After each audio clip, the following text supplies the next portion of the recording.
Welcome to Buddha at the Gas Pump. My name is Rick Archer, and my guest this week is Jeddah Mali. And I have quite a lot of biographical material here about Jeddah that I could read, but we'll let her tell her own story. But I'll just read a fairly short thing.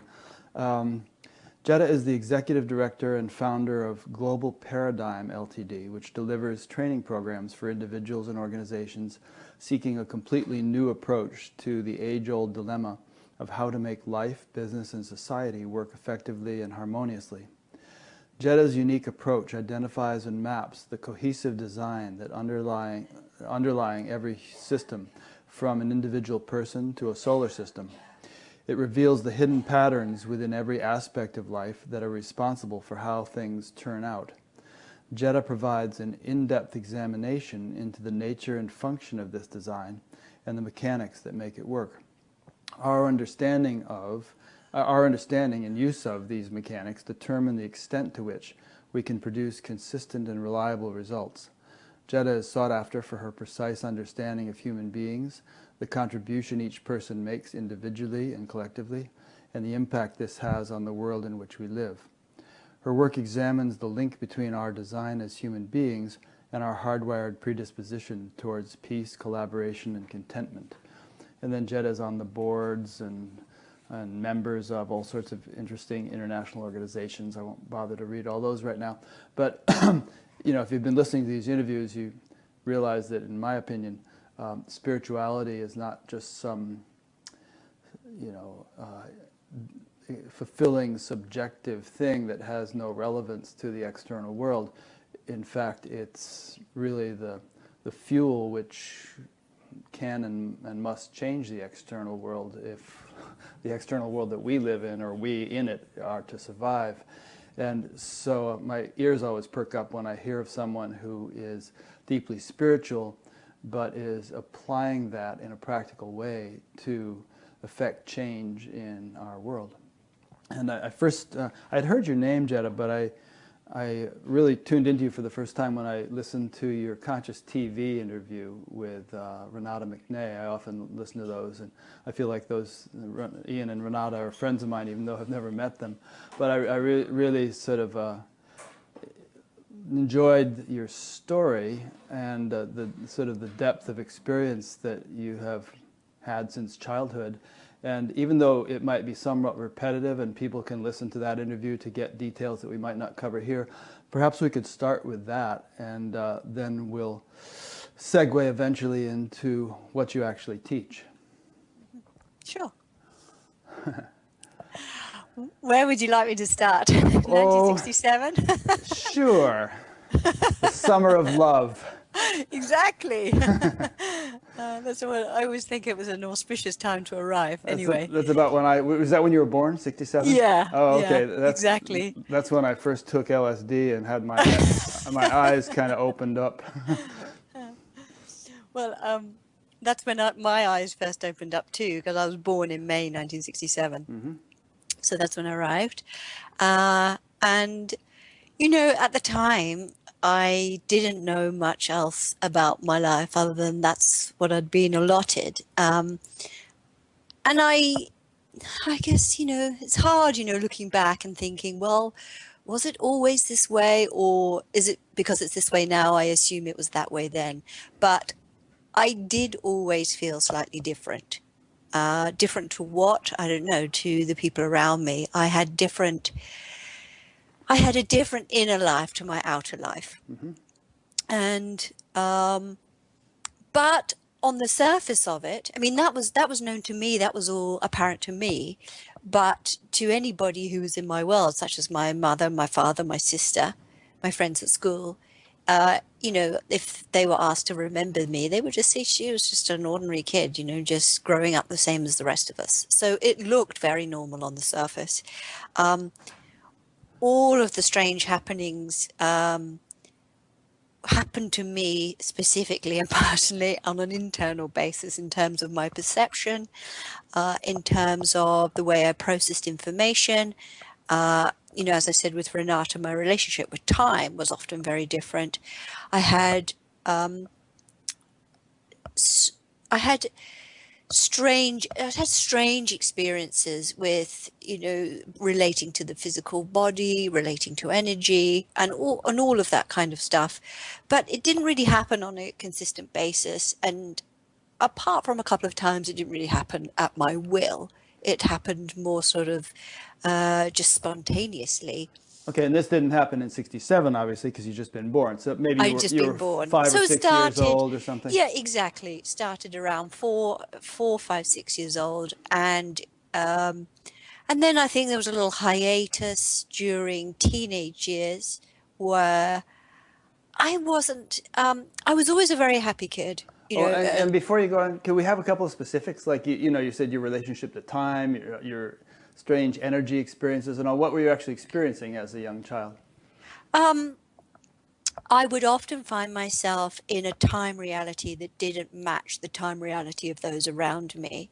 So I was operating on a much quicker time than those around me. So when this happened when I was little, of course, I found this very frightening, and I tried to explain it to those around me. But you can imagine what a 6-year-old sounds like, saying everything is going fast. I can't walk properly because my legs are in one time reality and my internal state is in another time reality. So even my physical body and my time reality didn't always match up. Well, what does that So mean exactly? Does it mean like you're walking down the street and it's as if everything is zooming really fast past you or something, and no, you're in slow motion, or vice versa? it felt as if my internal state was in a much, much faster time reality than everything else, including my physical body. So my physical body would feel like it was going at a snail's pace, and I could see my legs moving, and I knew that they were moving as legs are supposed to move when they walk. But the way I was processing it was way, way, way faster. And so there was a disconnect, and it made me feel I had no way of rationally processing these experiences. It just made me feel a little afraid, a little odd. And when I tried to convey them to those around me, I could see that it just caused alarm, and got me trotted off down the doctor's for a brain review. You know what it sounds like to me? It sounds like you were sort of, you had one foot in another dimension, as if. I think that's what was And happening. time Yeah, functions differently in other exactly. dimensions, you know? Yeah, yeah. And so you hadn't quite integrated the several dimensions in which you were living. Yes, yes, I think that's exactly what was happening. But of course, I had no language for that. I had no reference point for that at the time. I also had some very fun, interesting experiences with experimenting with my energy and my energy body and my size, relationship to objects around me. And I would experiment with that very freely, and it was a kind of playful thing. But again, you know, it's funny because it never occurred to me to say to a friend, oh, can you do that too, or let's try this. It was just stuff that I would do by myself when I was in my room and just do quietly, and I never shared that with anyone. So, like, for instance, regarding size, I mean, there are actually cities in the Yoga Sutras of Patanjali called, you know, I think it's Anima and Mahima or something, becoming tiny and huge. And I don't know if the yogi's actual body becomes tiny and huge, but perhaps some kind of That's subtle body or exactly, something does yes, it. exactly. So you might find yourself like bigger than your house or something like that, Yes, right? yes. Yeah, so I could play with that, and that I could do at will. I would play with that sense of expanding or contracting, or being able to move myself across a room. And again, I'm almost certain my physical body didn't move, but I was able to get my eyes right up against the far wall and then come back again, and was able to play with that sense of distance as well. So I was able to move at will around the room and within my physical form. But you know, it's interesting how natural that feels to a child. It it never occurred to me to double check with anyone else whether they had it too, and it never occurred to me not to do it. And I don't even know how it occurred to me to do it. It just just one day I started to happen, and I just went, oh, this is fun. I'll Yeah. just play with it. I remember when I was a kid, I had an argument with my mother that I was sure that when I was younger, I had been able to fly. I said, Mom, I used to fly around the house. You know, I'd fly up and down stairs. And she said, no, you didn't. You must have been dreaming or something. Yeah. Yeah. Well, I don't remember ever flying, although I actually still to this day have so many flying dreams, which are very cool, but I don't remember flying. But I do being able to have this very elastic sense of presence and movement. And then it was a playful thing. It was a malleable thing. The one thing that was clear to me, which was an eye-opener, was that it followed my direction, so that when I intended something, it happened. Yeah. And it happened immediately without any question. And so I got to see the power of intention through that, and its effect on energy. And You mean this subtle stuff happened by intention of... Exactly. Yeah. Yeah. I mean, it just started to happen of its own accord, but then the direction of movement and whatever I asked to happen would happen. So it responded very readily. And how do you understand that now from adult perspective? I understand it from the point of view that our thoughts are electrical impulses which imprint energy, and the energy then is duty bound to follow suit. So, do you think this is much more common among children than we realize? I don't know. I mean, I have children, and they've sometimes related unusual things to me, but I don't know, maybe it happens to them and they don't share it with me. I don't know. But I didn't get the sense that anyone else in my childhood was experiencing it, but then I could be wrong. Yeah. Okay. Yeah. Well, what I've seen in interviewing a lot of people is that people who blossom spiritually later in life very often have unusual childhoods. They've got a lot going on when they were kids. Yeah. You know, Yeah. and sometimes they completely forget it during their teenage years, and sometimes not so much, but there's usually they come into this life already popping, you know? Well, I think I was a bit of a late bloomer in that sense. And it's interesting that you say that during their teenage years they forget it, because that's what happened to me. We all get a little crazy in our teenage years. Yeah. Well, my family life wasn't exactly a bowl of cherries, and so I had a lot of material that I was, dealing with and sad about and having to process, and that takes a lot of your focus and your energy. Yeah. So I didn't have that sort of like a carefree Pollyanna existence. No, me neither.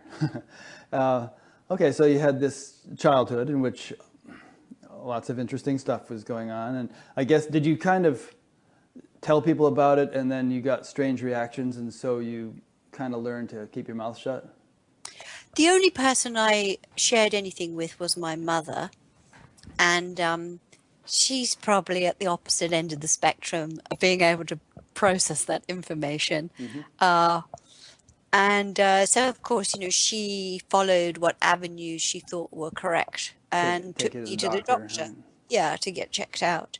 And the doctor said she probably had a temperature. And when she gets a temperature, she becomes delusional. So that was the explanation that was given to her, and she didn't think any more of that. But I could see that it was completely incomprehensible to her, and that I did take note of. That is no point in trying to explain it to her, because she just doesn't get it, and she would be sort of not borderline concerned / irritated. So it's not a great framework to give her more information.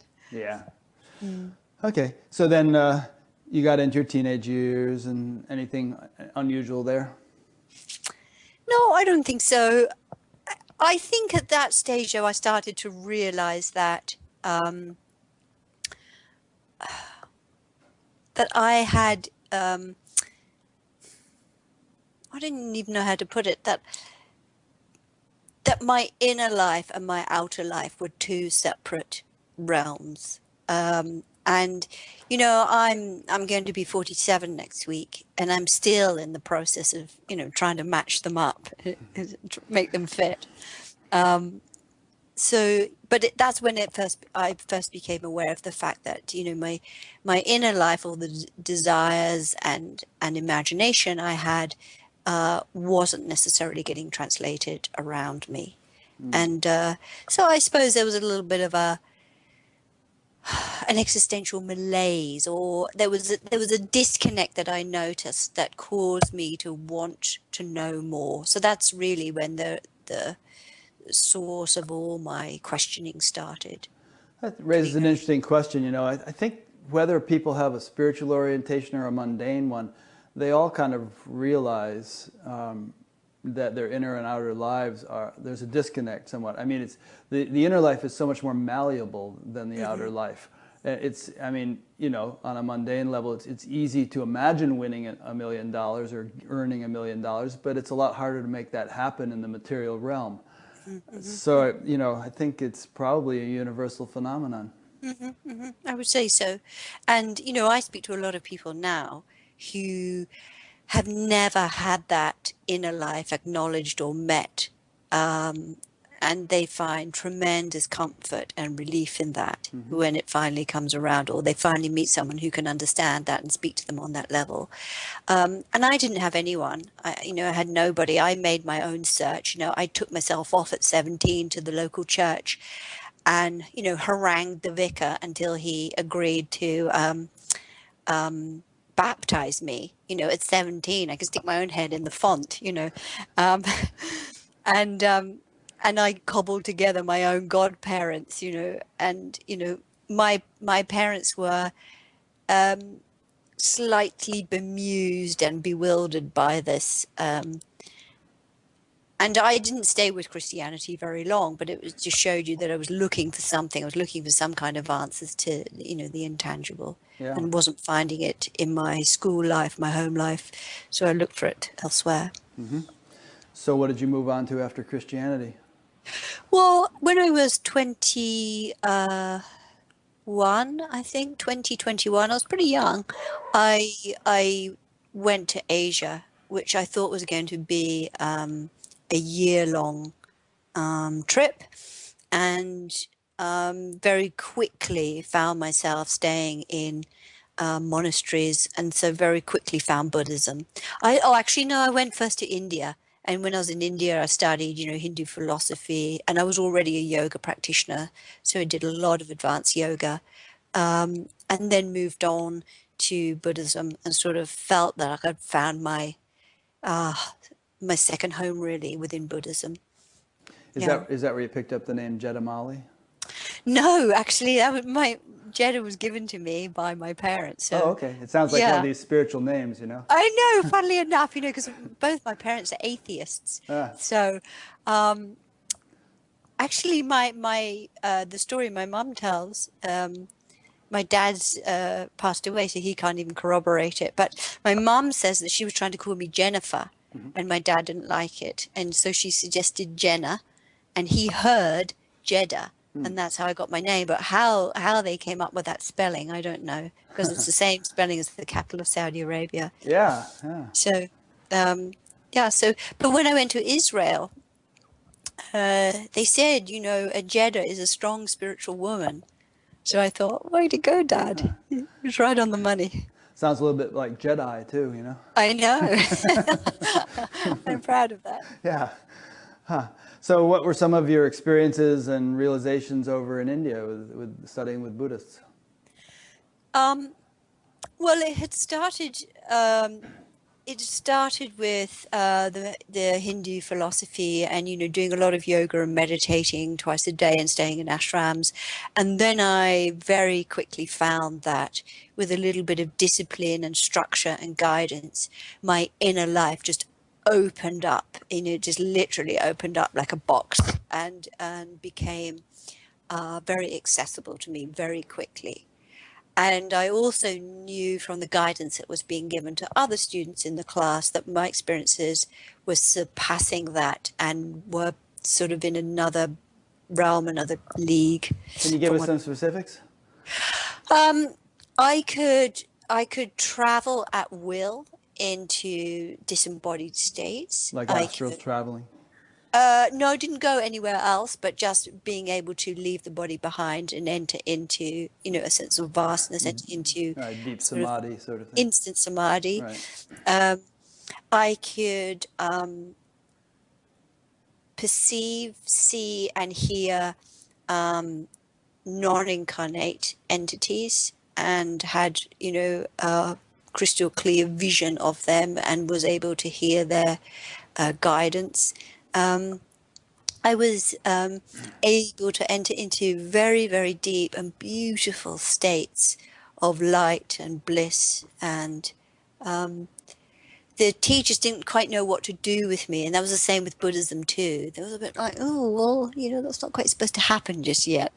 So I'd, I wasn't quite sure how I did it. And the funny thing was, to this day, I'm still able to do that. But funnily enough, it hasn't shortened, well, who's to say, because I've only got the life I've got, but it hasn't taken away the lessons of having to integrate that into the physical life and make that accessible in my daily life. And so that's why that's such a specific part of my teachings now, being able to integrate it. Because it's one thing to be able to access it. We all want to be able to just sort of jump on this magic carpet, click our fingers and be in some other state. But really, there's no point to that unless you can utilize the wisdom and the energy that you're accessing and make it available through your physical body here on Earth, which is the whole purpose of evolution. Yeah, that's a very common theme, actually, and many people I talk to, both people I interview and other people I talk to, is they can. It's one thing to have these marvelous experiences; it's another thing to live it in daily life, and to have some kind of integration or stability of it amidst the slings and arrows of outrageous fortune. Yeah, yeah. Well, I think I've got through my life so far just some kind of like massive fluke, because it hasn't all been a process of steady conscious intent. So I relate to the slings and arrows. But I But bet you experienced something which we might call supportive nature. I bet you experienced that to a high degree, which would be, how you mentioned these disincarnate beings that you would see and communicate with.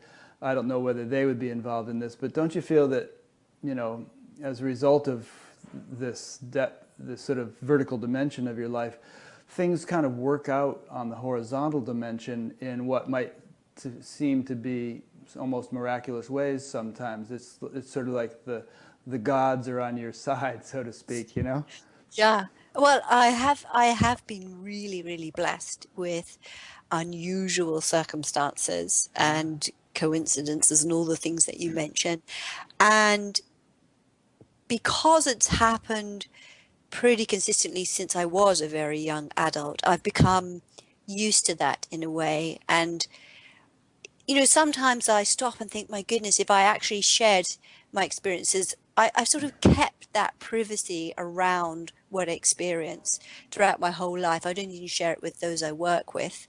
But sometimes I think, my goodness, it would be quite a read if I were to share, some of the strange things that had happened, and the wonderful assistance I've had all along. Yeah. And I think it's also because I didn't have, until I went to Asia, and I had teachers, and I was immersed in the philosophy of it, but that's not the same as feeling that I belonged there. So because I never had a sort of family or community where I really felt I belonged, it felt like home to me, the masters that looked after me became like my family, and became my guidance. Yeah. Just one more little bit on this theme. There's a song which called "Born Under a Bad Sign." I think Cream performed it, and one line is, if it wasn't for bad luck, I wouldn't have no luck at all. And and But I don't believe in luck. There's some people who, they do seem to have a cloud over their heads and it's always raining. And other people seem to live a charmed life and everything goes really well. And it might be interesting maybe later in the conversation to investigate that phenomenon. And, there's a chapter in one of your recordings called Unseen Helpers. Might be interesting to, analyze or discuss why it is that some people seem to get a great deal of support and aid in fulfillment of their desires, and other people seem to be thwarted at every turn. Let's come back to that because I want to keep talking about your story. But so, who are some of these? I don't suppose any of these teachers you studied with would be anyone listening would have heard of, or yes, were they? Absolutely, they are. Oh, yes. Okay. Like whom? Yeah. Well, Dalai Lama. Didn't you spend some time with him? I did spend some time with the Dalai Lama. Yes, I took my Bodhisattva vow with the Dalai Lama. Very rashly, I might add, because he gave us about 5 opportunities. He said, this is a sort of karmically binding contract, which is going to apply to every single life from here on in. And of course, you're young and you're very idealistic and you say, yes, of course I will do that. Of course I will devote the rest of my existence. And then not only yes, this life, but you've taken a vow to just come back again and again to help again as and much again as and you can. again until the job is done. Cool. And he said, about 5 times, this is really a binding thing. You can't get out of it. And if you try to, it will attract unhelpful forces in your life. So, best not take it at all than, take it rashly. And I was quite a willful little thing in those days. And I think I just sort of plowed ahead and said, no, I'm going to do this. And so I have cause to remember that, better get good with human life and physical life because I'm going to see a lot of it. And so how long were you over there? I ended up spending about 10 years in all in Asia. I was coming and going, but there was about 10 years of my life where I was, spending a lot of time there and studying and, doing a lot of yoga. Early 20s through early 30s. Yeah, exactly right. Yeah. And, give us some, impression of it. I mean, deep samadhis and wonderful experiences and seeing angels and so on. And you're having all these experiences. Yes. Anything else noteworthy, although those things are obviously pretty profound? I learned that no one specific philosophy or discipline was going to work for me. And all the time that I was learning the mantras and following the steps and trying to be, a good Buddhist, I took my vows, I sort of was trudging along that path. It felt like it wasn't going to meet me on the level that I wanted to meet existence. And so within me, I felt very strongly that I wanted, my internal clarion call was, I don't want to meet any intermediaries. I want to just deal directly with God. Was there in the Buddhist teaching a lot of emphasis on intermediaries, both human and somehow, Not so much in there, but with everything, with the Hindu philosophy, with Buddhism also, there's not a lot of emphasis, but there is a lot of emphasis on ritual. Yeah. And protocol and vows and all of this kind of stuff. And I just felt that I would be doing that for, Buddha says it takes 6 countless great eons to get enlightened, which to me seemed like an awful long time, especially if I was going to be coming back in human form all that time. Yeah. So it felt too cluttered. The path felt too cluttered and it wasn't clean enough and direct enough. So that's when I started to move away from that and look for something much more direct, much cleaner, much more accessible, and have a direct relationship to existence without having to chant a mantra. I wanted my consciousness to perceive, in those days, what I called God directly. Now I call it existence or awareness. So what did you find that was more direct? It was around that time, my early 30s, that I started to, based on some of the experiences I'd had earlier and in childhood, I started to realize that my consciousness was the tool which allowed me to interact. So it's a sort of faculty woven into all of us that allowed me to interact directly with the energy of existence, and that the energy of existence was not too big and grand to meet anyone on that level, that you could have direct access, direct experience. And then that was, that there were a few sort of properties of that experience, which I came to know as expansion, light, and harmony, the three sort of basic properties of existence. And that consciousness was required in order to step into that, in order to turn that from a living fact into a living experience. You needed to let consciousness drink it in or perceive it directly. So that's what started to arise within me, that knowingness, and that I passed on, to those I was teaching and working with. So this is something you pretty much discovered on your own. There wasn't any teacher who showed you this or taught you this. It was nothing. Obviously, I was still receiving guidance from all the unseen helpers. And I can attest that they're very patient. They've got all the time in the world. Yeah, exactly. And I've used up quite a lot of it.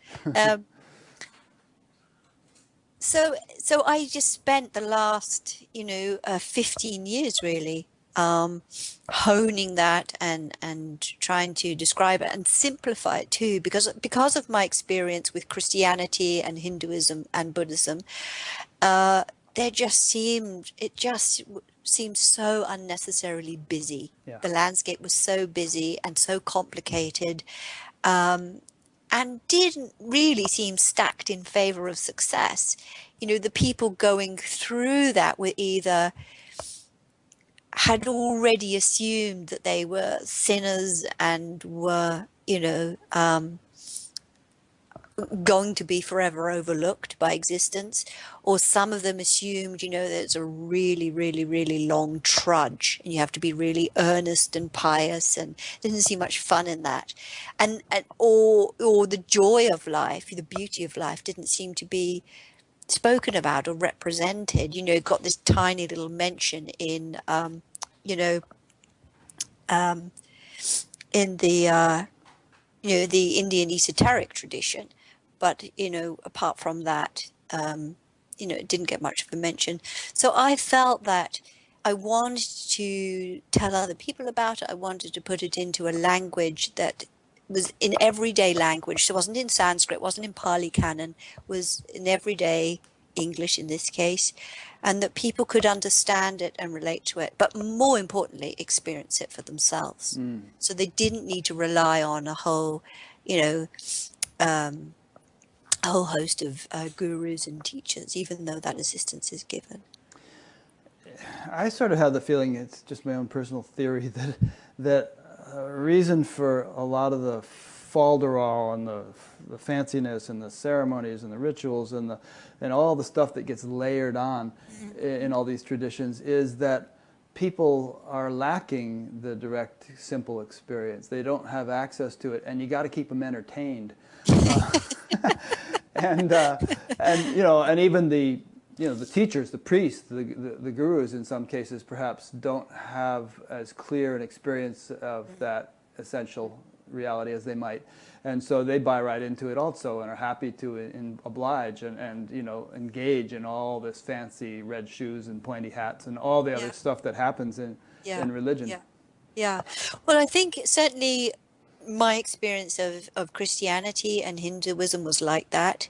That you've been studying yoga with a teacher for 3-4 months and feeling very reverent, and then you find out he's sleeping with one of his students, which is so often the case with these Indian teachers.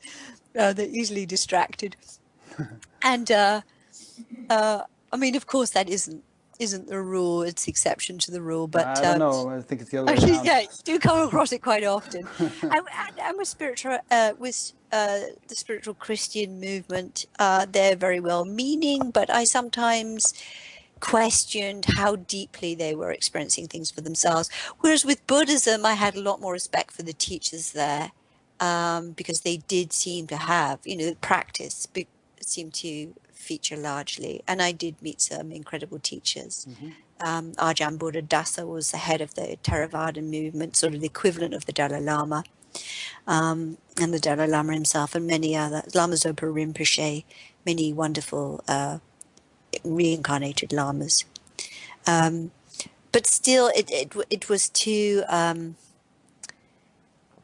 laden with rules and regulations and conditions, really. Yeah. And I don't feel that existence actually places those conditions on us. They, as you say, have built up over the years in order to gently guide the masses who, I think in the beginning, as it was explained to me, I don't know if it's the case, it was done that way because people didn't have the conscious ability to grasp the intangible directly, and so they had to do it through the intermediary of story and myth and legend and ritual. So those sort of people got it almost accidentally. But for me, that just wasn't going to work. No. And, to each his own. I don't think it would be fair of us to dismiss all that. No, right. Like, for instance, in the Indian tradition, you have the Puranas and the Idihasas. You have all these huge books of stories. And, millions and millions of people derive a lot of inspiration and upliftment from that. And for them, something, as direct as what you're alluding to would probably seem ungraspable and abstract, and they would just not be able to go there at that particular stage of their development. In many cases, it's also seen as audacious. It's seen like, who are you to think you can? Exactly. Yeah. Okay. And so, and I think that was encouraged by certain teachers throughout the centuries because they didn't want to put themselves out of a job. But they particularly, I see this in the Catholic Church, that you need not the intermediary. You need an intermediary that's been so-called designated by God, and that you're not allowed to have your own thoughts and ideas about God. So, that I find doesn't match up with any experience of existence that I've ever had. Yeah. Well, I would definitely say that you're beyond the intermediary stage, although perhaps there might still be some intermediaries who would serve as a catalyst for you and be able to, fill in a few missing pieces. But, you're kind of on your own horse there. Now, if we were to go back and, sit in the presence of Jesus or Buddha or something, we would, I'm sure, find there wasn't a lot of, frills and ceremony. It was pretty plain vanilla, straightforward teaching. And I think we would also find, at least in the case of Buddha, from what I've heard, that a lot of people were actually getting enlightened in his presence, attaining nirvana or whatever we want to call it. So, obviously that doesn't seem to happen as much in these institutionalized settings as it used to, or did you experience otherwise? I didn't experience otherwise, but I have had direct experiences with both Jesus and Buddha, so I can attest to the fact that their presence is quickening to one's energy field, so that their light and their presence has a quickening effect on your energy field, so that they can integrate levels of light and understanding that we can reach on our own, but might take a little longer to reach. However, if it were just their presence, then everyone who'd been in the presence of Jesus or Buddha or the other great masters would have walked away with that intact, but they didn't, because the one thing they can't do is override your free will, and it's your free will that governs where you place your consciousness. So Yeah. it's And only you have to those. have a certain receptivity, Exactly, yeah. pearls before swine and all that. Mm-hmm. Yeah. Okay, so you just dropped a bomb. You said you've been in the presence of Jesus and Buddha or something along that nature. You got to elaborate on that. Well, I don't know, it's fortune or design, but or fortunate design, but I've always been able to access and speak with pretty much anybody who's ever existed. And obviously those that I'm drawn to are beings such as Jesus and Buddha. I also have spent a lot of time with Mother Mary. And when you asked me, are any of the teachers that I've worked with, are they known to other people? And I said, oh yes, Oh yeah, I see what you mean. because they all are pretty much known. Yeah. So, and even though personally, Christianity doesn't float my boat at all, my lineage, my soul lineage, is very much around what is historically known as, Christian characters. So St. John the Beloved, Peter the Rock, Jesus, Mary, Mary Magdalene, and basically all of the disciples. So, yeah, Well, so I I've don't had. think Christianity would float Jesus's boat these days either. In fact, I read an article recently saying if Jesus were to come back now, would we actually recognize him? You know, and or if he were to come to your church, would he be thrown out or some? They examined points like that, and Yeah. the conclusion was Yeah. probably yeah. Yeah. He would be thrown out. So where do these beings reside, and what do they do wherever they reside? Are they just sort of like floating on clouds? I mean, how do they spend their time, so to speak? If that's not a dumb question. Well, it doesn't quite work like that, I'm sure it and doesn't. it's hard to put it into language. But if you imagine, obviously, and your listeners probably are aware that our physical earth reality is one particular vibration, one particular dimension. There are two below this, which the Christian Church have historically called the hell realms. There are several beyond this point too, so in quicker states of vibration than our earth plane. And so as they leave the earth plane, they ascend, hence the term ascended master, into realms beyond the earth, and they reside in that form in those realms. And so characters like Jesus and Buddha are able to traverse all of the realms simultaneously. Their wisdom is encapsulated, and even though they can take on that form, particularly with Jesus. I've seen him in his Jesus form.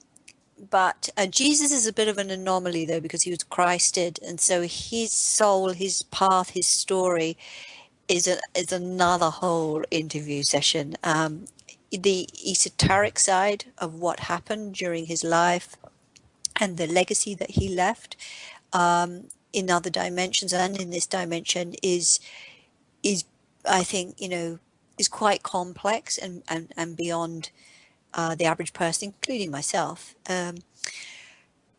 So Buddha, Jesus, all these great masters, they can still present themselves to you in that form, but I don't necessarily need them to show up in a sort of a human defined form for me to be able to access them. So I access their conscious beingness rather than their form, and that is available and much more easy than people think, available to everybody.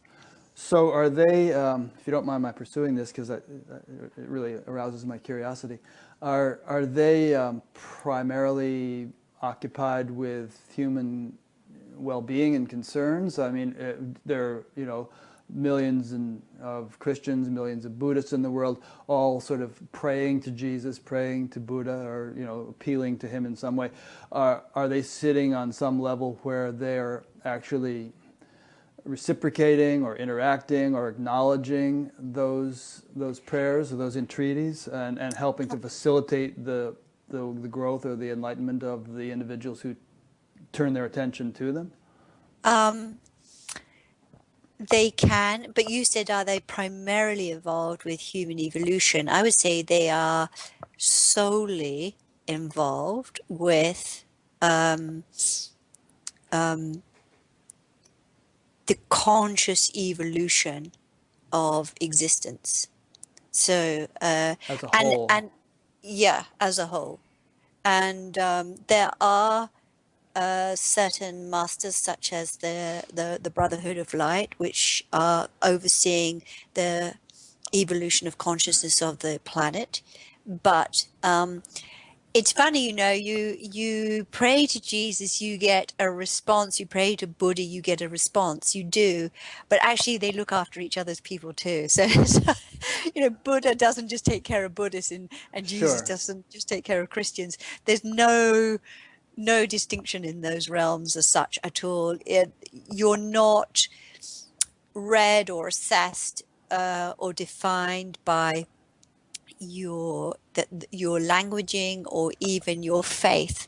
You are read and assessed and assisted according to the quality and the volume of the light in your field. So it's an absolute level playing field. Yeah. All beings are seen and assessed the same way.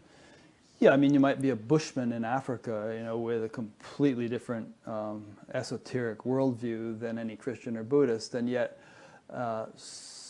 those very entities we've just been discussing might be helping you in some way. Yeah, exactly. But one part of your question was, are they giving assistance? Yes, they are giving assistance. But they don't target it only to their people, but they are absolutely 100% involved. Their whole life is given over into this. I mean, we are all in service. There's no other way to spend your existence. There's no other way to spend your time. There's nothing to do other than be in service. So you may as well just get on with it. Yeah.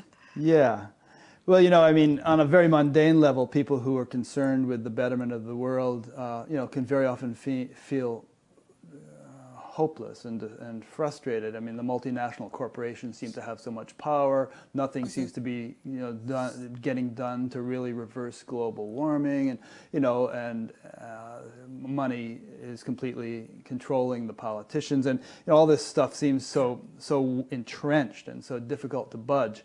And from the human perspective. From the human perspective. And I kind of always feel like, well, yeah, but the subtle is more powerful. And if the subtle is getting enlivened, then somehow or other it'll save the day.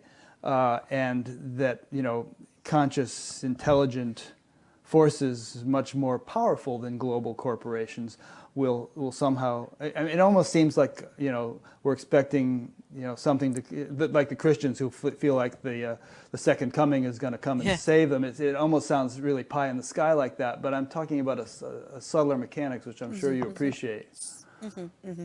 And agree with, actually. From the perspective of the other dimensions, even the next dimension, the fourth dimension, which is where human beings generally pass over to. So what we would term heaven is really just, the fourth dimension. But of course, the fifth, sixth, seventh dimensions where these elevated teachers and ascended masters are residing. Is that as far as it goes, 7?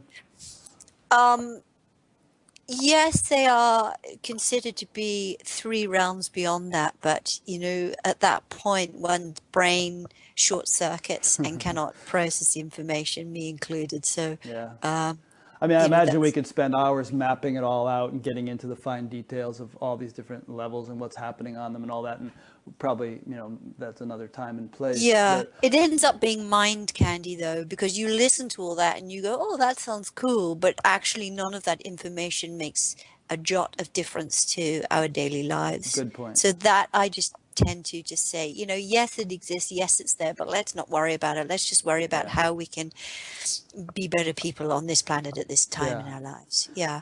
So from other realms, we look at the earth and we see that what's happening here is not the result, as we've been told, of sin or an inherent flaw, but is really just a case of misunderstanding. We've misunderstood our design, the overall design of existence, and out of that misunderstanding, we inadvertently misuse. So our thoughts, our speech, our actions, all of the assumptions that we make are based on a tiny bit of information, you know, based on what the five senses can see and behold and, work with. And yet that piece of information is one puzzle piece in this huge picture that we're missing.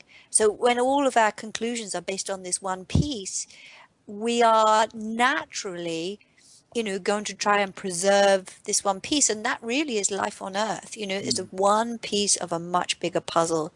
What's happening now is that all of the sort of areas of life that you've mentioned, you know, sort of the money machine and how the corporations are tapped into that, what's happening to the ecology of our planet, and the disaffection and alienation that people are feeling, and the social unrest. This is because the resident and resonant frequency of the planet is being sort of upgraded and recalibrated by those larger, subtler movements in evolution.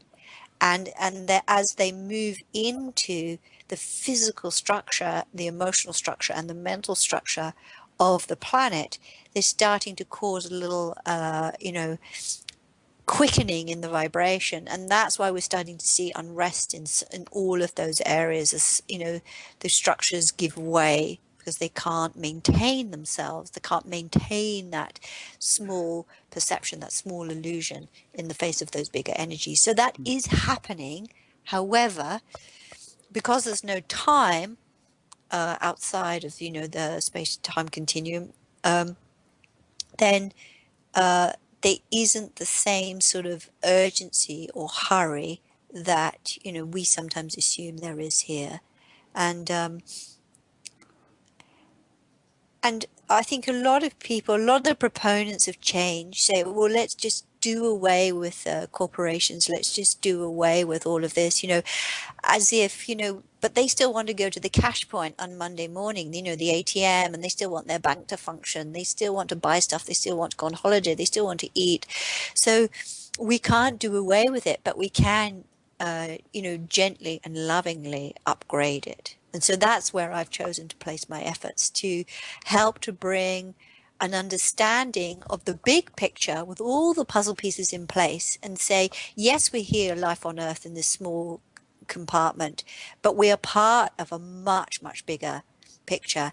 And if we run our life on earth, our individual mental processing, our emotional life, our physical life, as well as our societal structures and provision, if we run them with the bigger picture in mind, we will naturally be in alignment. We'll naturally be a good fit, so that the actions we take will naturally bring benefit, bring harmony.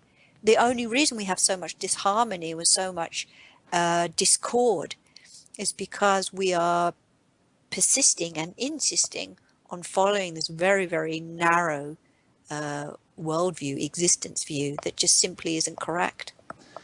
Yeah, well, there's a lot of considerations there. I mean, well, I guess one is, which is the cart and which is the horse? I mean, the horse is the one with 4 legs. The cart's the one with 2 wheels. But is the kind of the vibration of the planet rising because people are engaging in spiritual practice, or are people engaging in spiritual practice because the vibration of the planet is rising?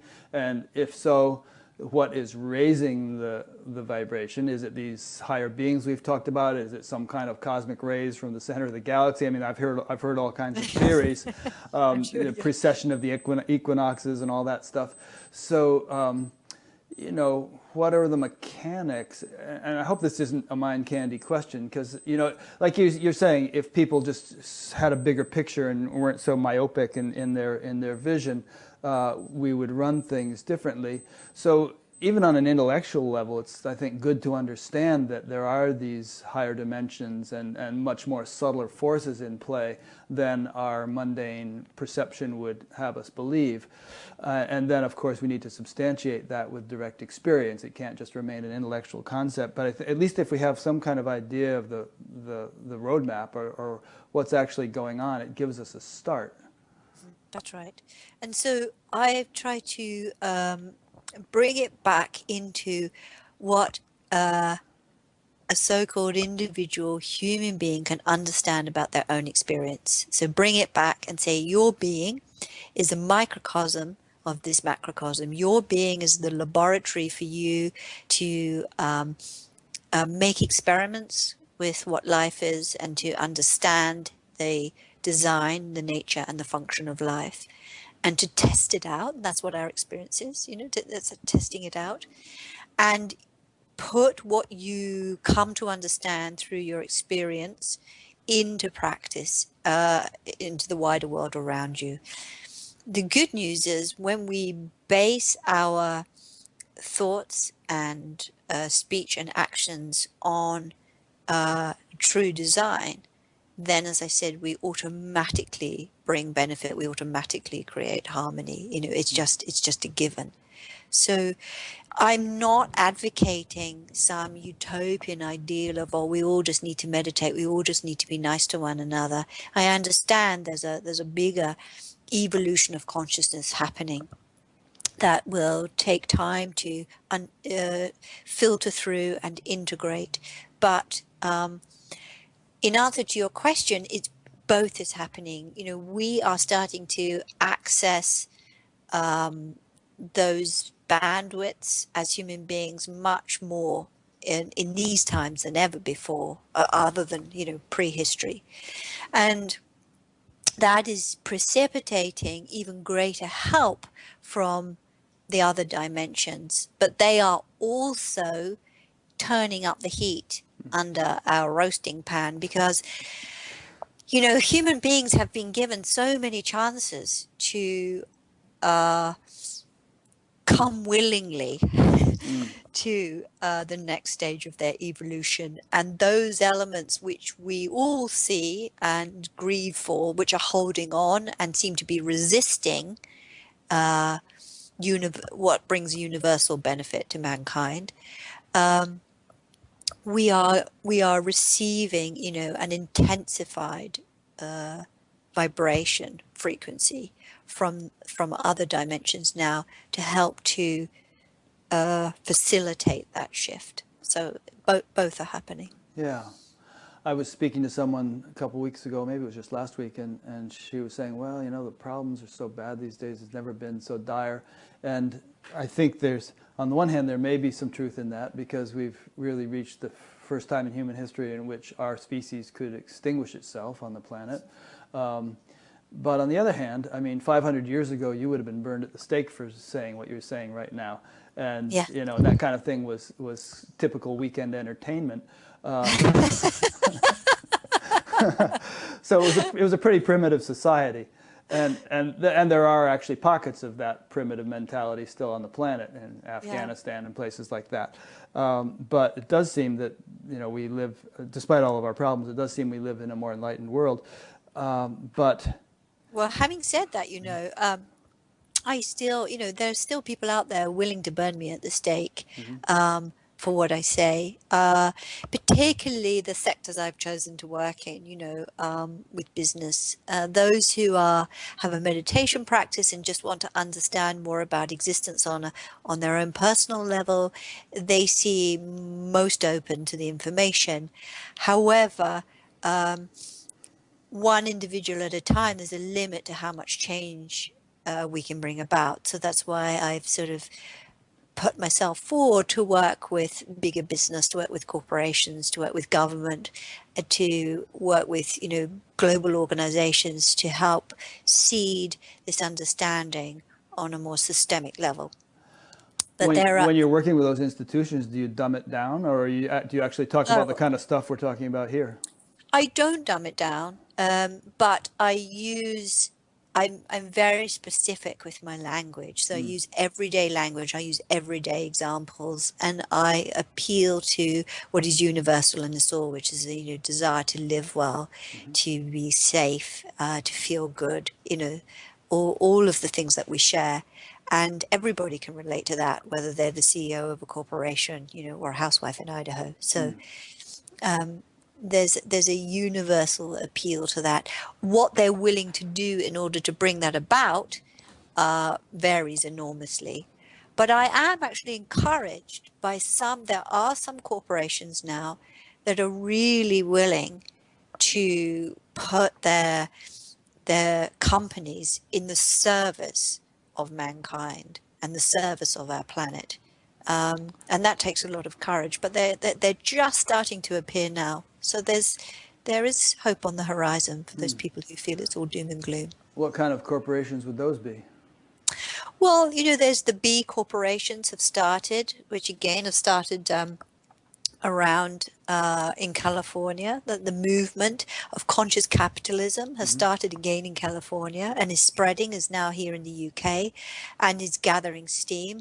There are individual companies that have changed, such as Unilever, that have changed their practices to make them much more, not just holistic, not just green, because we've had both of those waves, but really starting to look at the fundamental purpose of business and seeing that it's not just, the bottom line profit, but that the purpose of business is to serve the planet that it's on. And once they make that transition, they're finding a sort of a new impetus and a new purpose, new reason for being in business. Seems to me that there are a number of corporations, such as, for instance, tobacco or big oil, which really wouldn't have much of a place, if any, in what we might call an enlightened society, and a society where this transition that we're beginning to see inklings of had come had run its course to a complete development. And there are others which would have to be radically transformed. Even the whole agriculture industry is doing, most of what it does is unsustainable and, probably not going to exist 70 years from now, if that's a reasonable timeline for when this whole transition is going to occur. So what would you say if you were invited to, say, speak to a tobacco company? Knowing in the back of your mind that what's actually going on is going to put them out of existence.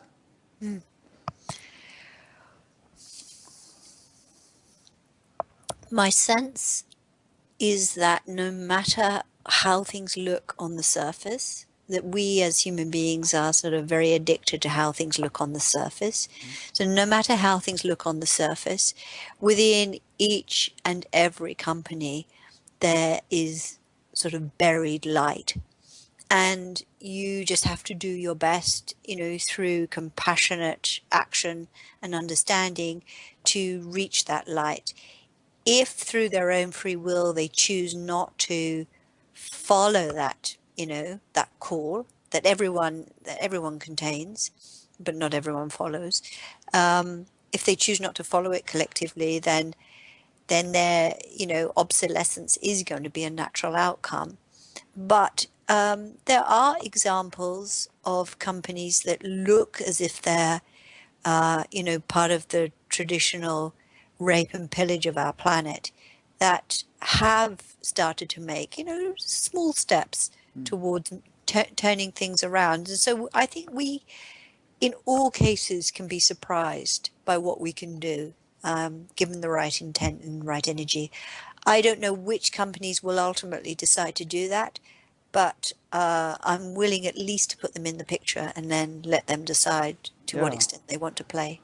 Well, it's cool because in a way you're like a secret agent that's going in and working from the inside with some of the, I don't know what companies you're consulting with, but there's no reason why a company like BP couldn't, channel much of its vast resources into alternative energy and solar and That's right. stuff like that. rather than spending hundreds of millions of dollars trying to cause doubt about global warming. So it would just be a matter, I suppose, of whatever it is that moves the policymakers to, make the policies they make. And Yeah. Well, that's one of the reasons why I've chosen to work with CEOs, because they tend to be, the visionaries, and they tend to be the driving force behind the purpose and the vision and the intent of the company. Yeah. But they also are having a hard time. There are a lot of great CEOs out there who have good ideas, but they're finding it difficult to bring a more enlightened understanding even into their own cultures and structures. They get a lot of kickback and resistance there. So we're trying to provide a safe platform, a safe environment for those individuals who really do want to make a difference and want to help their companies make a difference, to kind of hothouse them and support them. Yeah, I mean, what would you say to the idea that a company, or a country for that matter, is kind of governed by, ultimately, by a certain collective consciousness? Yes, and that yes. regardless of how enlightened the CEO or the president of the country may be, they are pretty much at the mercy of that collective consciousness. I wouldn't say at the mercy, because certain key individuals have managed to ignite a passion and a vision with those that they work with, to the extent that they can elicit change. But it's certainly true that they need to engage and turn around those cultures before they get the movement that they desire. And it's very often the case that they themselves, as you rightly said, are much more liberal and pioneering and free than the companies that they represent. And oftentimes they confine themselves to their own sort of personal vision quest, because they don't feel able to bring it. It takes a rare individual to be charismatic enough, determined enough, and sure enough of themselves to be able to carry and influence and reprogram the doubting culture that exists. Yeah, and if they try, inevitably they're going to get a lot of flack. I live in Iowa, and all the politicians come to Iowa, so we've had the opportunity to see President Obama a few times, and had the opportunity to shake his hand on the rope line, they call it, and said to him, "We love you." I said, "Don't let the turkeys get you down." He laughed and he said, "There's a lot of them out there. They just keep on gobbling." So you can imagine being in a seat like that and trying to introduce some initiative that represents, a much more enlightened way of doing things, and the flack you get when you try. Yeah. And I think also, nobody is really willing to stick their neck out and tell it like it is.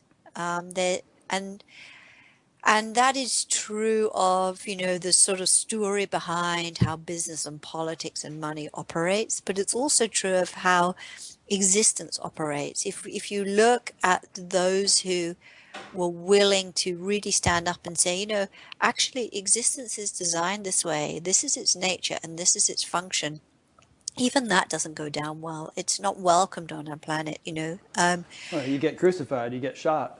You get crucified, you get shot. So you can do. So until it is more widespread, the understanding of exactly what this thing called existence is, how we all come to be, how is it that we can have experience? How can we exist? How can we formulate a thought? How can we make a sentence? How can we even reach out and pick up our water? None of this is really understood, and science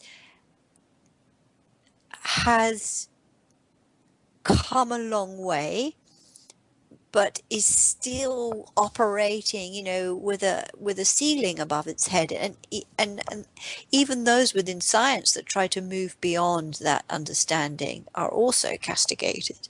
So there seems to be a particularly sort of energetic resistance to embracing and understanding and acknowledging how we are designed, what is really happening with us, and to move away from the story that the five senses is giving us into that sixth sense of consciousness producing experience. So until that happens, we are going to see, the endless iterations of, the illusion and the storyline and the dynamics and the mechanics and all of the posturing that goes on. It's all just moving furniture around in the same room.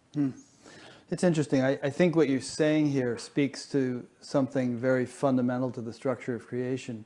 In the Hindu realm, they have sattva, rajas, and tamas, and tamas is said to be inertia, and kind of holds things back. But all three are considered necessary for the actual creation to exist. If you just had pure creativity, unbridled, without any checks and balances, without anything to sort of individuate and solidify and so on, then we wouldn't have the sort of creation in which we find ourselves living. It would be, I don't know what it would be. It wouldn't work. Well, it would keep moving on. It wouldn't be able to maintain its structural integrity. So the oak tree would come into existence, but then would pass away again very quickly. It needs to have a kind of staying force applied on it to be able to maintain its presence in that form. And you also have Brahma, Vishnu, and Shiva. Brahma is the creator, Vishnu is said to be the maintainer, and Shiva the destroyer. And you need all three elements in order for there to be a viable creation. Yeah. So, did you ever yourself, getting back to your personal story for a minute, have what you would call an awakening, a satori, a nirvana that was a watershed moment for you beyond, and you never went back? It was like you got enlightened. I don't use the word enlightened because to me it seems very loaded, and is actually, for all the people I've worked with, is actually a huge hindrance. It causes them so much grief that I actually say to people, don't shoot for that as a goal. If you can be continuously, consciously content, that's a much better goal. I don't think there was a single smackaroo blurdy moment that changed everything. But I do remember there was a period during which things were occurring to me. And so I use the term truth realized. So I realized the truth in that period of time. And it was a series of moments. And that has never left me. So that's somehow emblazoned. So it was basically being gifted the knowledge of the structural mechanics of existence. So being able to go behind, the Wizard of Oz curtain and look and see, what is bringing all this into being. And I might add, because I tend to, piss off the scientists because I talk in very general terms about this. So I have an absolute knowingness of the validity of that experience, but I wasn't necessarily shown it in, like a microscopic view. It was more, I was just given the general truth of it. And that's been the basis of everything that I've done since. So that did happen, but I wouldn't really call it enlightenment, because enlightenment, as I understand it, is when the truth that you know is fully integrated and realized in your energy body, in your full energy bodies. And that is, for me, a work in progress. Beautiful answer. I ask because sometimes people portray enlightenment or awakening, and most people are a little squeamish about the word enlightenment, but let's say awakening, as a sort of a black-white on-off situation. And they even use the argument, it's like pregnancy. Either you're pregnant or you're not, you know. But if you walk up to a woman who's maybe 1 month pregnant and say, whoa, you really look pregnant, you know, you're likely to offend her. But if you walk up to somebody who's 8 months pregnant and say that, you'll have a nice conversation about motherhood or something. So it seems to me there are degrees of maturity of awakening. And Yes. I suppose there is a single moment at which you become pregnant, but it might actually, you might not be, you probably aren't aware of it. Yes, and it might grow by degrees to the point where you begin to recognize symptoms. yes, and that's a very good analogy. I do remember the point where I realized that I realized, Mm-hmm.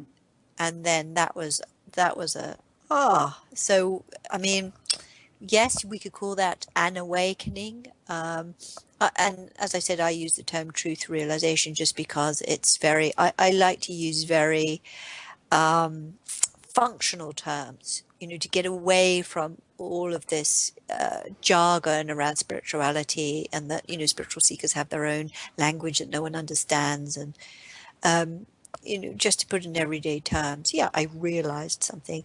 However, again, you know, if you go around saying, oh, I realized the truth, people get jittery about that too. You Yeah, know, it who are sounds you to pompous. say, yeah, it sounds pompous, and, you know.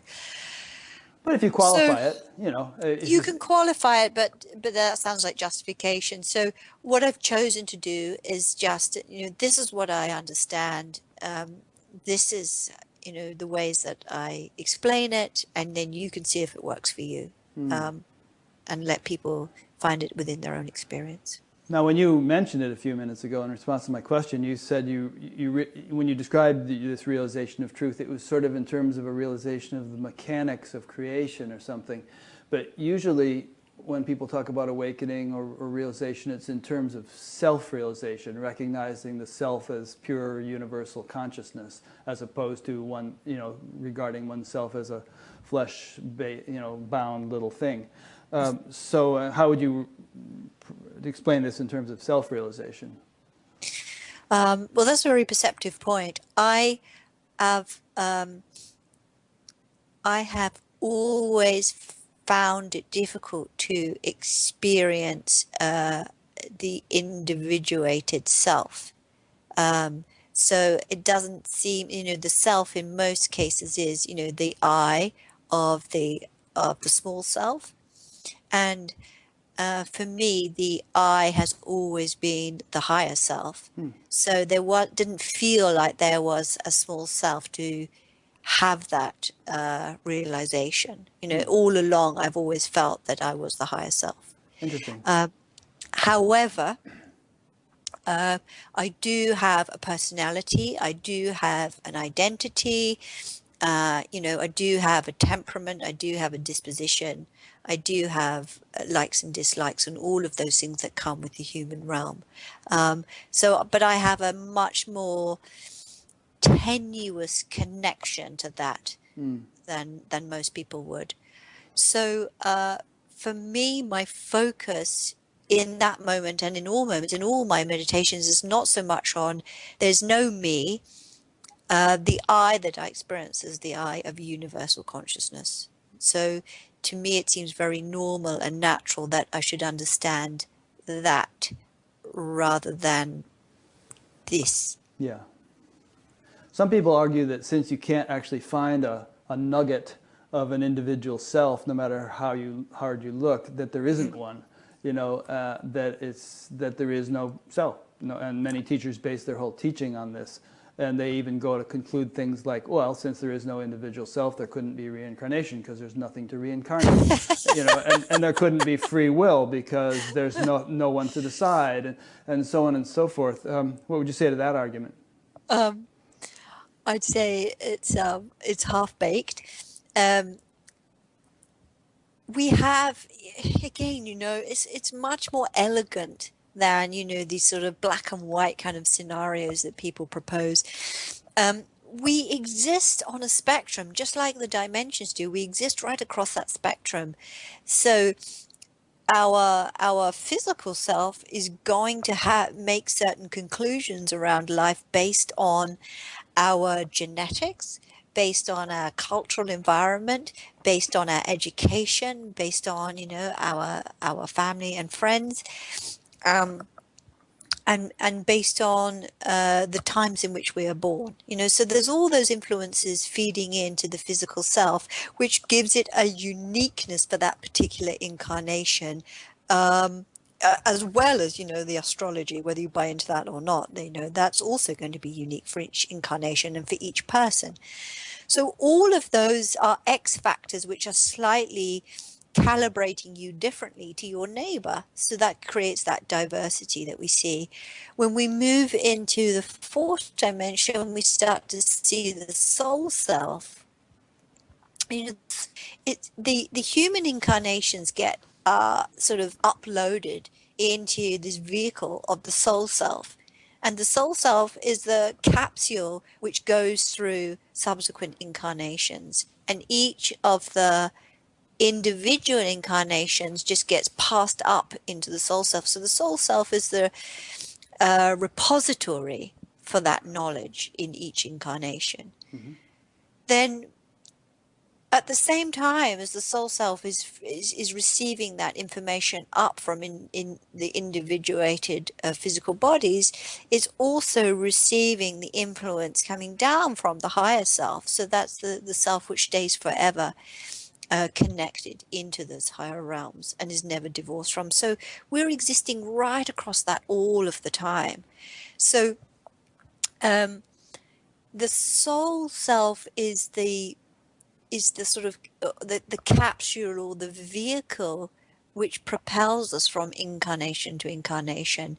The free will is another sort of faculty which is tied to our use of consciousness. So we can direct our attention, we can direct our will towards making choices, you know, which is a uniquely human experience. So to say that there's no self to, you know, exert free will is misunderstanding the full design of how we're put together. That's a beautiful answer, and it's a very nuanced understanding that I think would be of benefit to be, you know, more widely propagated, because a lot of spiritual speakers these days aren't so nuanced, and like you say, they're more kind of black and white than that. I mean, couldn't we kind of borrow an understanding from physics where if I take my hand, for instance, and look deeper and deeper and deeper and deeper and deeper, I get to the point where there is actually no material substance and there's no hand, and it's all just sort of this unmanifest potentiality. But still, on a practical level, I have a hand. Yes. You know, so, you know, you can say it's ultimately unreal, but that's not really a practical consideration. And you can say gravity is ultimately non-existent, but don't go jumping off buildings to prove it. You know, so I mean, there's this, as you say, there's this full spectrum of creation, many, many dimensions, and each dimension, although you can dismiss it as unreal if you want to analyze it closely enough, each dimension has its own level of reality, its own laws, its own, and deserves its due in terms of our, yeah. And it's those who say, you know, that nothing exists, they're talking about, you know, the formless realms, and they're talking really about those three higher realms which do not require form in order to exist.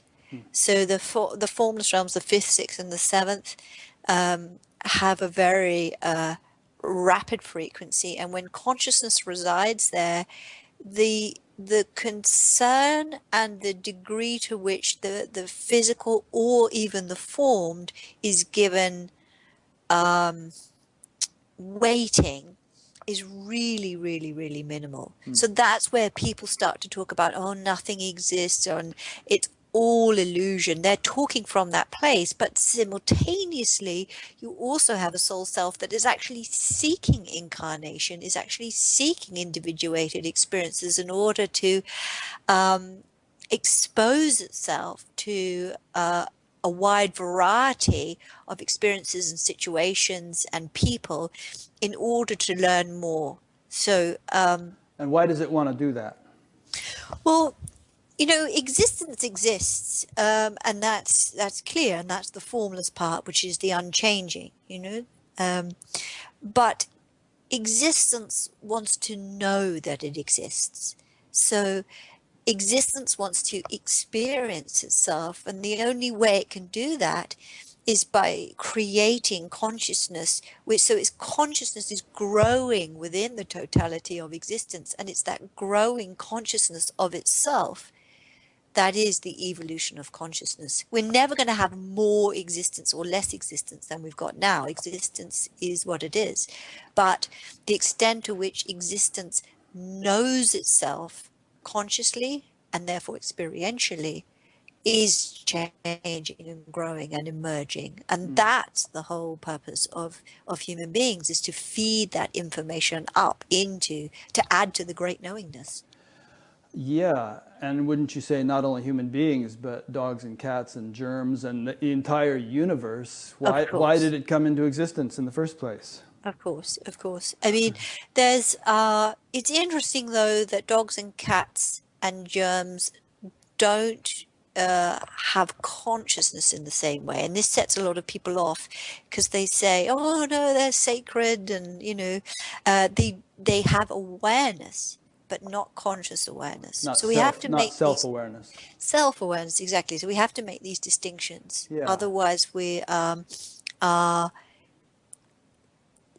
misunderstanding again, and you know, with the best of intent we can, you know, still be barking up the wrong tree. Or meowing, as the case may be. Yeah, and if you look at their nervous systems, it's clear that there's less development there. You know, we have more sophisticated brains, and so it stands to reason that we're going to have a more sophisticated capacity for self-recognition. Yes. However, because they don't have that, they have a far greater capacity for direct connection to awareness, which is, you know, well documented and shown, and most people accept that, you know, because they are tuned in directly to the intelligence of existence and operate from that. So on the one hand, they don't have the capacity for individuated self-reflection, but on the other hand, they are amazing examples of, if your mind can get out of the way, you know, this is what you're able to sort of be and download and express. It's an interesting point, and some people actually jump to the conclusion that animals are enlightened, or by the same token, babies are enlightened, because they seem exactly. so innocent. And yet, you know, you have to kind of pass through this minefield of evolution, and before you can kind of get to the point at which you have the innocence of an animal or a baby, and yet, you know, a whole new level of wisdom. But you have to choose it consciously rather than just have it as a God-given faculty. Yeah. Huh. Okay, so I want to give you a chance to talk a little bit about what you offer, what you teach. I listened to all of the tapes, although I haven't yet done all the guided meditations, but I listened to all the talks in your Changing the Paradigm series, and enjoyed that very much, and I'm all for changing the paradigm. So would you like to touch upon what's in that series, and, you know, what you're trying to do with people, and Sure. And it's not just corporations and stuff. I mean, people can order these recordings and do it in their homes and so on. Yeah, you know, the work that I'm doing with businesses and corporations has come latterly. You know, I started working with individuals, so I've been asked by, you know, the honest answer is I was asked by the Brotherhood to do this, you know, to make these teachings available. How about the sisterhood? Say again? Is there a sisterhood? No, you know, which just pisses the feminists off no end. You know, I read emails from them before, but to me the word doesn't upset me at all. It just means, you know, a fraternity, which still implies men, I know, of beings. So of all genders? Yeah, but I mean, gender Or doesn't is really gender is exist. So irrelevant at that level? exactly, of Yeah. course. And the word brotherhood was just simply coined at a time when they understood things to be, working through groups of men, Yeah. And and you've the mentioned Mother Mary and Mary Magdalene and all that. So, yeah, yeah, so yeah. those terms, and they are also part of the brotherhood. Right. So those terms have just stuck, and I don't get hung up on them, but some people do. So So you were asked. I was asked to make these teachings available, and Now, sort of a excuse me, not to be, just because people have these kind of questions, I can just hear people saying, wait a minute, how did she know she was asked? In what form did that request come? Was she, right. did she hear a voice? Did she see a vision? How does she know it's not just her imagination? Try to substantiate that a little bit for people. Well, I said earlier that I've just throughout my life, and particularly through my adult life, I've had an ability just without trying to be able to tune in with these teachers and masters and guides. And so a lot of the information that comes to me just comes to me as a readily known download. So I just know that I know. And I don't need any sort of process of substantiation within my own being. It's a kind of, it comes with a level of certainty and trust that is its own messenger, if you like. So and it relates in some ways to the kind of trust and certainty I felt as a child. It was just simply unquestioned. I know for a lot of people, unquestioned equates to a lack of discernment, Right, which is what they're worried gullibility. about. Yeah, but the fruits of the work speak for themselves. And so, the process of how it came about is less important, less exciting. So it was really to make known what I've already described about this is possible for every single human being to have direct access to the energy of existence in any given moment. So that's the thrust of the teachings. It also became known to me that these were going to be available through a series of CDs, and that it was going to be 3 volumes. And I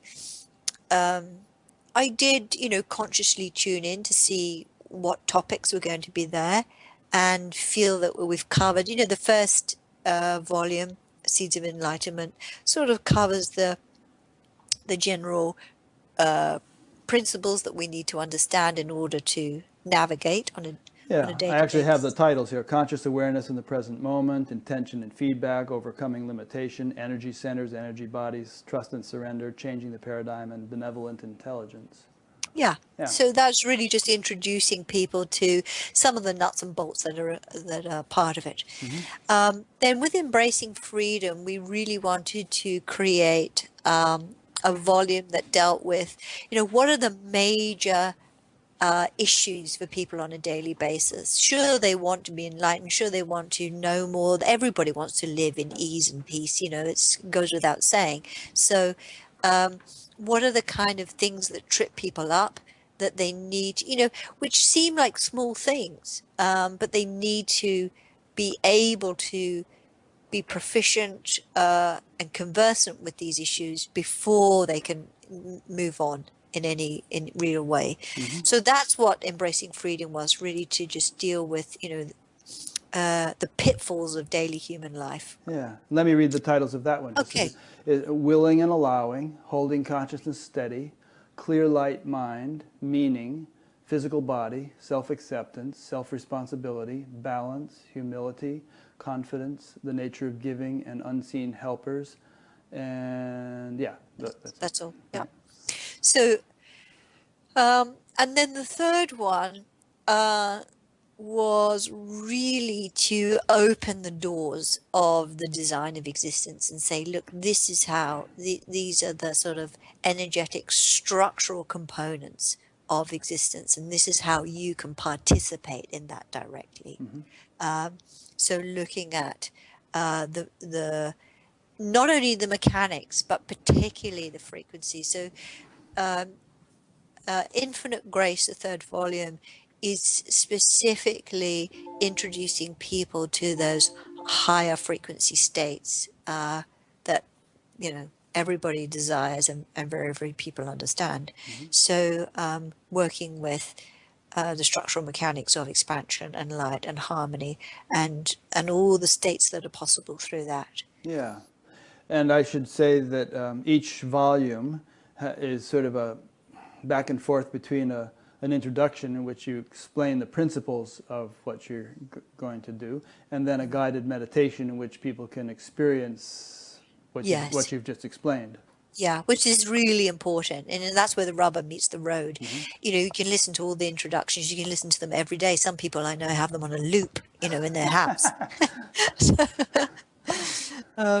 But it's a nice piece of information, but doesn't exact any transformation unless we practice it, unless we integrate light consciously into our energy field. When we won't get to call it our own, we won't get to experience it. We'll always have that. We'll always have these states as a nice holiday destination, but it won't be like a permanent residence. How many people have done these courses? Oh, hundreds of thousands. Wow.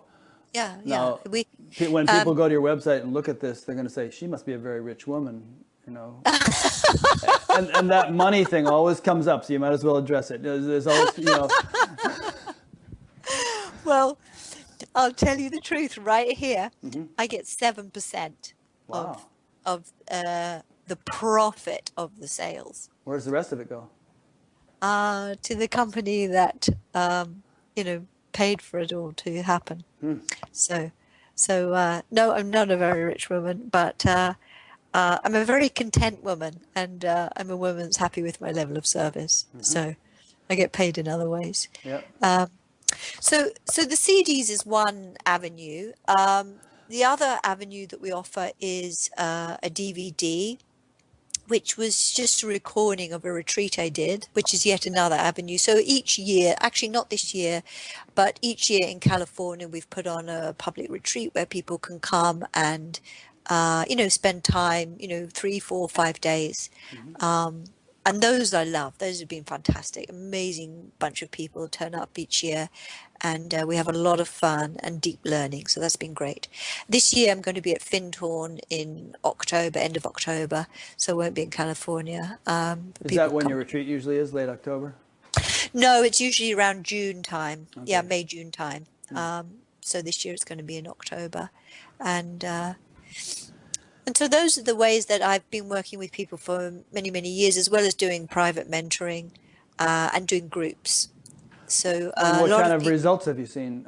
You have all these hundreds of thousands of people. You've been working for many years. I mean, how many people have awakened to some degree in the direction of what you have experienced? To what extent have you been able to impart or convey or enable replicate. Others? Yeah, replicate. Yes. Yeah. Well, people can go to the testimonials on the website. Okay. We have hundreds and hundreds of testimonials, and we put up, you know, a fraction of that on our website. We're very fortunate in so much as the teachings are very clean, they're very pure, and they're given that way freely, so that people are able to experience it very directly, and it's made a significant change, I think, in a lot of people's lives. So we have the data to know that there's people in 62 countries around the world using our material, but we don't necessarily, sometimes we take the odd survey, you know, and ask people what's happening, but we have amazing testimonials of things that have happened in people's lives, and it's all very positive, it's very gratifying. And we're very lucky in so much as we have pretty much 99.9%, you know, 100% satisfaction rate. So been very blessed in that way, and wonderful people that we've got to work with. So yeah, they're a nice community. Yeah, that's great. Yeah, as I say, I've listened to them all. I'm one of these people who's just mainly listened to the introductions. I listened to a bunch of the meditations, but I meditate a lot every day, but I have my own way of doing it. I really should devote some time to sitting, and I'd like to. Yeah. You know, just going through your thing. Yeah. Yeah, well, some people say one of the things we hear a lot is that, you know, I've been meditating for 30 or 40 years, and doing your meditations has actually brought me to the place that I've been trying to get to all that time. Oh, that's great. So those are the kind of comments that we hear regularly. I've never considered myself much of a visualizer. You know, when I listen to a guided meditation, they're talking about, oh no, see, you know, you Yeah, experience this and yeah, that. yeah, It's sort of yeah. like it's kind of a amorphous mush, and I'm not really kind of visualizing it very clearly. You know. Yeah. But that comes too, though. That comes with practice. Mm. And sometimes there's too much, depending on how we're wired as well. You know, if you have the kind of meditations where you go into a very peaceful state and you just want to maintain that peace and keep the mind at bay, then, you know, a lot of words can seem sort of almost like it's crashing in on that environment. Yeah.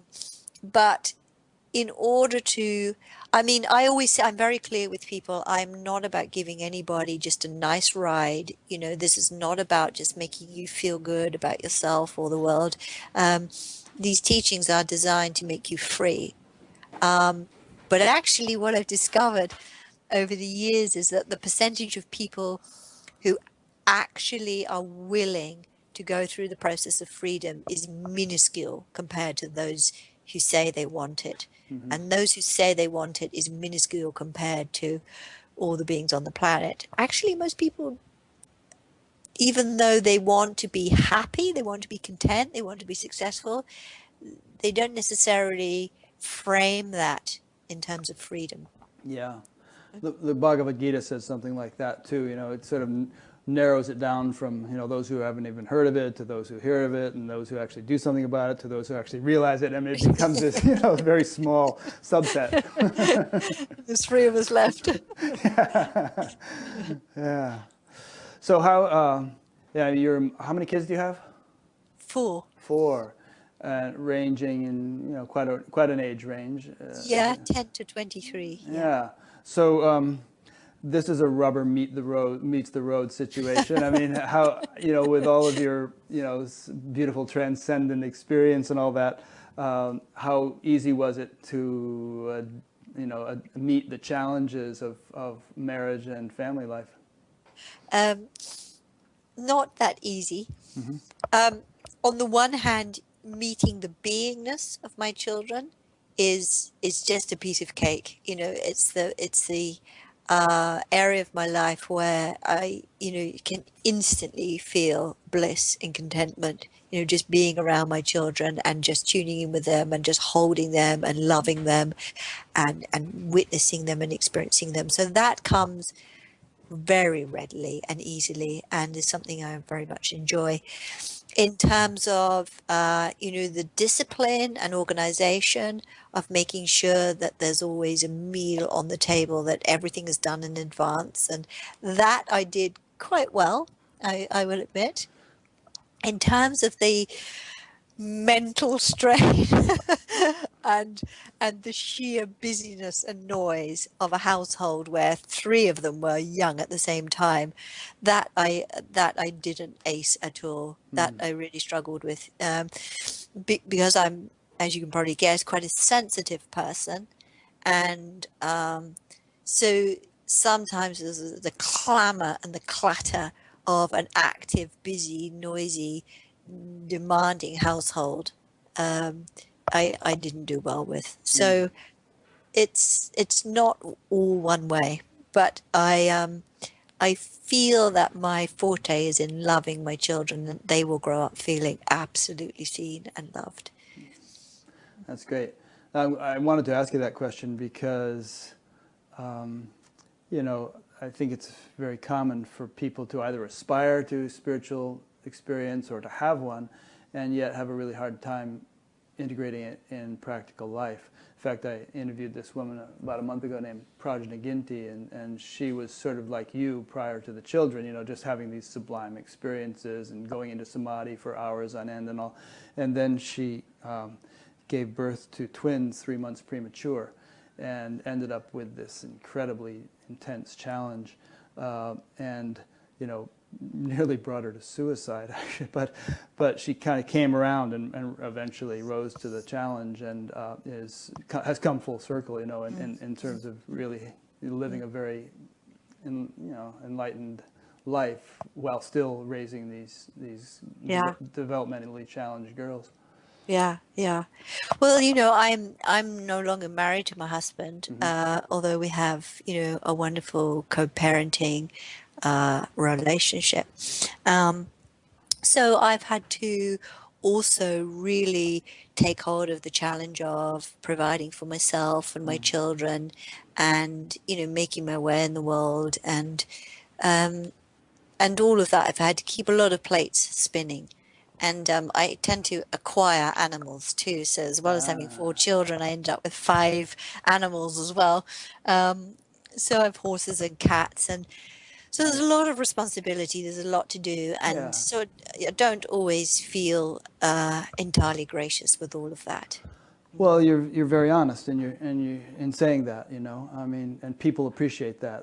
And you're also setting a good example for, it's Yeah. we've all got challenges. If you don't mind my asking, and feel free to decline to answer this, but I probably shouldn't even ask, but in terms of your husband, was there sort of a problem with being on such different wavelengths, you being so kind of spiritually oriented, and most people aren't? No, I don't think that was so much of an issue for him. I think for me, as I'm a curious case even for myself, in so much as I've always, since a young child, had this readily available, unfettered access to the heavens. Right. But I haven't always been able to directly translate that into living life well as a human being. So I've had all of the same lessons that anybody would have had. And you would say to me, well, why didn't you make use of that information that you had access to? I have made use of that information, but you still need to apply it on a daily basis, and you need to make sure it's integrated to such a level that it is automatic. Yeah. So that is a process that I'm going through just like anybody else. So in terms of my ability to relate to another human being as a life partner, whether it's my husband or another partner, then I have some of the challenges that anybody would have in that situation, and the beauty is that when I experience difficulty, that I have an amazing resource that I can draw on to be able to make sense of that and to really see it on a full spectrum level. So I don't I'm not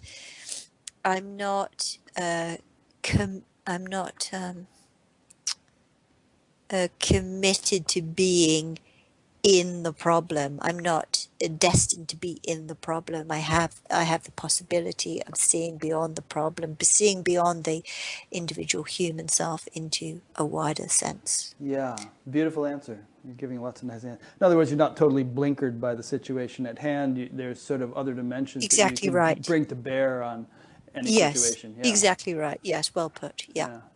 And I'm very grateful for that, and there have been periods of my life where I didn't, maybe I took that access for granted because it's been there all along. There was a stage in my life where it was much more normal for me to speak to Jesus than it was to speak to my mother. I get on better with him than I do with my mum, so I've always been orientated to the non-physical beings, and that side of things is easy for me. But to really make this pledge to show up as a human being and let all of that wisdom, all of that light come into my everyday life, that's an ongoing process. And I do it with as much humility and honesty and goodwill as I can. Well, there's that famous saying that we're not physical beings having a spiritual experience, we're spiritual beings having a physical experience. And I think that's probably true of everyone, but it's interesting to meet somebody for who's living that large, and who's, you know, really consciously experiencing a much fuller significance of that phrase. Yeah. Well, the reason I say I'm a bit of an odd case is most beings have a certain degree of conscious knowingness, and they are trying to extend that and expand that conscious knowingness. I am an unusual case in so much as I normally reside in these realms, and whereas that's home for me, and I don't often incarnate. So the process of incarnation and the taking hold of a body and operating the physical body, which is, you know, exactly what happened when I was a child. Yeah. You know, the taking hold of that physical body, that my beingness was at a different frequency to my physical form, and there was this slight mismatch. That process has not been straightforward for me. So I'm actually feel like I'm trying to become more human, as most of the people around me are trying to become less human.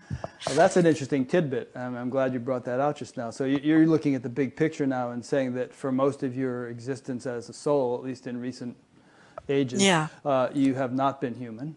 Yes. You've been living on some other plane, Yes. primarily, and that, you know, this is a bit of a dip into concreteness that you haven't been accustomed to so much. Exactly. I've had cause to regret that decision on some occasions. Right. It's like, oh, wait a minute, stop the world, I want to get off.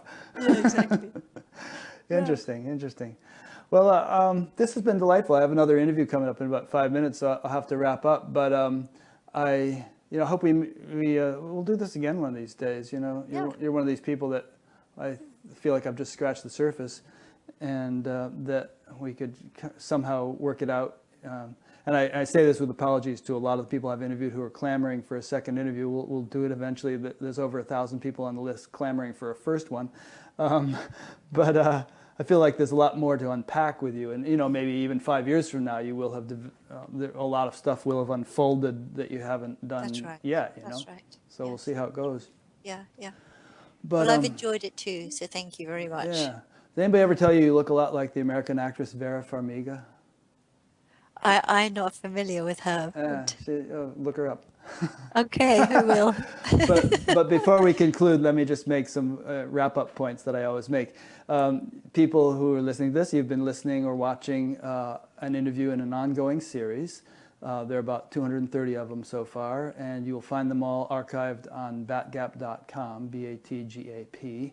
And there, Jeddah Mali will have her own page for this interview, and I'll have information about her and a link to her website and so on. So you can follow through to that and get in touch with her. There are also several different indices of the previous interviews. There's an alphabetical one down the right-hand side. There's a chronological one under past interviews. There will eventually be a geographical one. There's a topical one, you know, and trying to categorize people in terms of different what they do. So explore all that. There's another menu which says future interviews, and there's a place where you can see the upcoming ones. You can suggest a guest if you like. There's a menu for that. And there's also an upcoming events page where, you know, I haven't really done this comprehensively yet, but all the people I've interviewed, or some of them anyway so far, you can see events that they may be offering in different parts of the world. Then there is a donate button, which I appreciate people clicking. It makes all this possible. I want to continue to make this available for free to everyone who likes to watch, but that depends upon some people donating if they feel inclined. There's a place to sign up to be notified by email of each interview as it's released. You won't get really any emails other than that. You get about one a week. There's a discussion group that crops up around each interview, and there'll be one for this interview specifically. You'll see a link to it. And there's also a link to an audio podcast on iTunes, so you can subscribe to that if you don't feel like just sitting in front of your computer watching things for hours on end. You can just listen while you're cutting the grass or something. So thanks for listening or watching, and we'll see you next week. And thank you again, Jeddah. It was really a joy. Yeah, me too. Yeah, I really enjoyed meeting you. Thank you very much. All righty. Take care. Bye. Bye.